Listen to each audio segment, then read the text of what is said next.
வணக்கம். மென் செய்திகள்.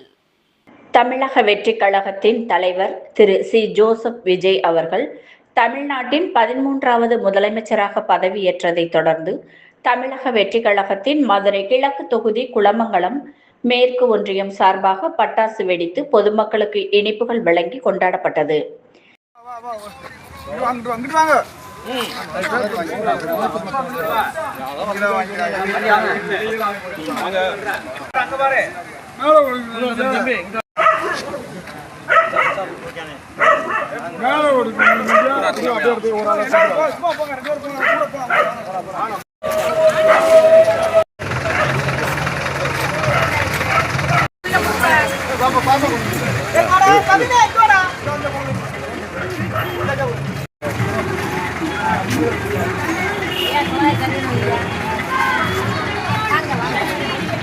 கொடுங்க கொடுங்க.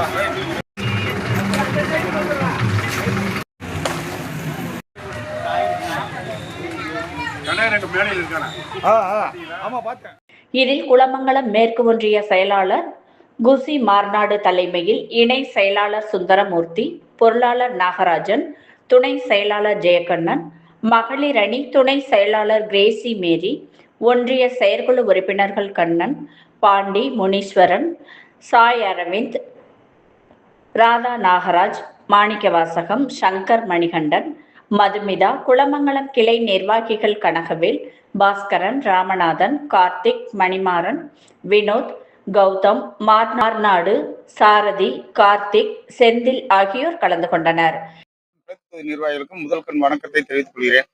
இன்று 2026 வரலாற்று காணாத வெற்றி கண்டு நமது தமிழக முதலமைச்சராக சி. ஜோசப் விஜய் எனும் முதலமைச்சர் அவர்கள் பதவியேற்றதுக்கு நாங்கள் எல்லோரும் நன்றியை தெரிவித்துக் கொள்கிறோம். முதலில் முதலமைச்சராக பதவியேற்கிற ஒத்துழைப்பு கொடுத்த மக்களுக்கும் பொதுமக்களுக்கும் மற்றும் கழக நிர்வாகிகளுக்கும் ஒன்றிய நிர்வாகிகளுக்கும் கிழக்கு தொகுதியை சார்ந்த நிர்வாகிகள் அனைவருக்கும் எங்களுடைய வெற்றி வேட்பாளர் அண்ணன் கார்த்திகேயன் அவர்களின் சார்பாகவும் இந்த நன்றியை நாங்கள் சமர்ப்பிக்கிறோம். இந்த 2026 முதலமைச்சராக பதவியேற்றிருக்கும் சி. ஜோசப் விஜய் அவர்கள் நிரந்தர முதல்வராக என்றும் காலமாக அவர்களுடைய ஆட்சிக்கு அவர்களுடைய உயிர் உள்ளவரை அவர்களுடைய உயிர் மூச்சு உள்ளவரை மக்களுக்கு நல்லாட்சி கொடுத்து நிரந்தர முதல்வராக இந்த தமிழ்நாட்டுக்கு நிரந்தர முதல்வராக இருப்பார் என்று நாங்கள் எல்லோரும் அவரோடு ஒத்துழைப்பு தருவோம் என்று நாங்கள் ஒத்துழைப்பு கொடுத்து நன்றி தெரிவிக்கிறோம். இதேபோல் மதுரை கீழப்படங்காடியிலும் கிடை செயலாளர் என்.எம். சரவணன் தலைமையில் தாவேக நிர்வாகிகள் பட்டாசு வெடித்தும் பொதுமக்களுக்கு இனிப்பு வழங்கியும் தங்கள் மகிழ்ச்சியை வெளிப்படுத்தினார்கள். மென் செய்திகளுக்காக செய்தியாளர் பாலாஜி. இத்துடன் மென் செய்திகள் நிறைவடைந்தது. வணக்கம்.